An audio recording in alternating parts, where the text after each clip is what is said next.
Taylor Swift leaves the Rogers Centre after her first concert in Toronto. On Friday, November 15th, Taylor Swift officially took the stage at the Rogers Centre for her first concert. In front of thousands of fans, Taylor Swift waved goodbye before leaving the Rogers Centre after her concert.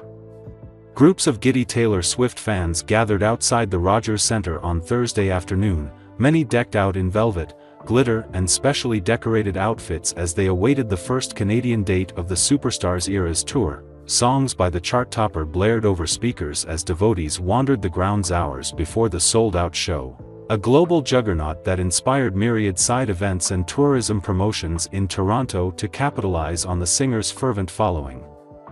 Adorned in sparkles and wearing denim overalls hand-embroidered with the names of Swift's albums, Megan Morin said she spent $600 on a last-minute ticket she scored from Ticketmaster just 9 days ago. The 27-year-old from Ottawa said she booked an Airbnb in July before even knowing if she'd be able to see the fortnight's singer, intent on making the trip regardless. "It feels like such a big family here right now. I'm so excited," Morin said. Friends Savannah Williams and Karenza Fedorenko of Niagara Falls, Ontario, said they snagged tickets behind the stage for just $60 to $75 each, a relative bargain compared to the $2,357 cheapest resale ticket available Wednesday night on StubHub. The 21-year-old Williams wore a t-shirt that said, "But Daddy I Love Him," a reference to a song on Swift's most recent album, The Tortured Poets Department. Fedorenko, 23, said her favorite Swift music was from her earlier albums, Speak Now and Fearless. A massive sign in front of the venue reading Taylor Swift Eras Tour was designed to look like a beaded bracelet in honor of a Swiftie tradition to trade the homemade trinkets with fellow fans. Next door to the concert venue, more fans gathered at the Metro Toronto Convention Centre for Toronto's version, Tailgate 24, billed as a place for ticket holders to hang out before the show, for ticketless Swifties to celebrate their fandom, and for parents of concertgoers to wait for their kids. The playlist there was mostly Swift, but included songs by Ariana Grande and the Spice Girls. Fans milled about the cavernous space in outfits meant to evoke specific Swift albums, made beaded bracelets at a craft station, danced at a silent disco in an old TTC subway car and renewed friendship vows at a BFF chapel. Even hours before the 6:45 p.m. showtime, signs of Swift mania were apparent throughout the downtown core. Several blocks away, a steady stream of people in glitter, cowboy hats and heart-shaped sunglasses emerged from a King Street subway station, while bars along King and Adelaide streets blared Swift music. With two establishments featuring pink streamers in the window, even Mayor Olivia Chow seemed to get caught up in the fervor, appearing before City Council with one wrist laden with friendship bracelets she said were made at a Swift event hosted by a public library Wednesday night. "I traded a few. I even got one that says, Taylor Bike Lane," Chow chuckled before the meeting was set to discuss city bike lanes. "Madam Speaker, you can have one of my bracelets."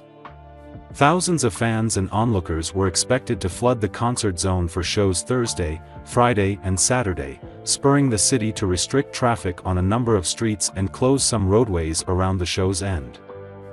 Dozens of buses and streetcars were added to transit routes around the stadium, and Metrolinx, the agency for Ontario's GO Transit system, added extra trips and extended hours in some regions to accommodate fans looking to travel home. "We are preparing for something that would be akin to maybe the Beatles coming in the 60s, said Toronto Transit Commission spokesman Stuart Green.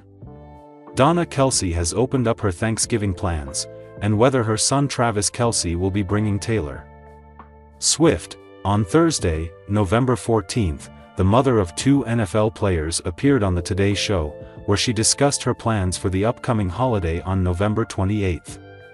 In line with the traditional Thanksgiving ritual, Donna explained that she would attending a football game. "I am going to be at a football game," she said. "Travis is playing the day after Thanksgiving. You know, football is always the holidays. Football is family. Not that anything is planned yet. I think we're just going to be at the football game and doing that." On November 29th, Travis is scheduled to play with his team, the Kansas City Chiefs, against the Las Vegas Raiders. when the Today Show hosts asked if the Grammy winner would be making an appearance alongside her family, Donna replied, "I don't think so. She's kinda busy right now. She still has her tour to do." For Travis's Wall Street Journal magazine interview in November 2023. She clarified that she regretted saying it was only okay to hang out with Swift during football games, which previously sparked speculation that she didn't like the Cruel Summer singer. Donna explained that her son's relationship with Swift was fairly new at the time of her initial comments, and reflected on how happy she was that her son is happy. "I can tell you this," she told the outlet. "He's happier than I've seen him in a long time. God bless him, he shot for the stars." The Karma singer is set to begin the last leg of her Eras tour, which kicked off in March 2023, in Canada. She's performing 6 shows in Toronto from November 14th to November 23rd, as well as 3 shows in Vancouver. The last date of the tour is December 8th.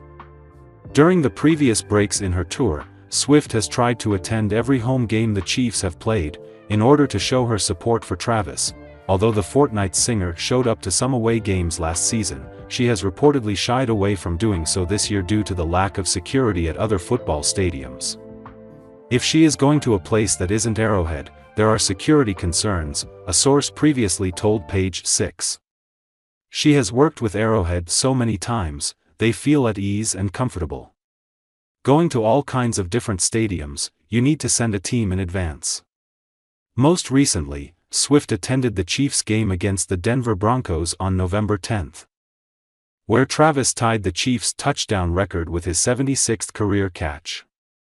When Swift arrived at Kansas City's Arrowhead Stadium by golf cart, her security team quickly moved to clear photographers from around the vehicle. "Guys, stay back. Stay back," one security guard loudly shouted. In a moment captured on video and shared on social media, Swift turned to the guard and gently corrected him. "Stay back please," she said. Before walking into the game, Travis Kelce has offered a succinct update regarding his relationship with pop icon Taylor Swift, while also touching upon his brother Jason's enduring romance.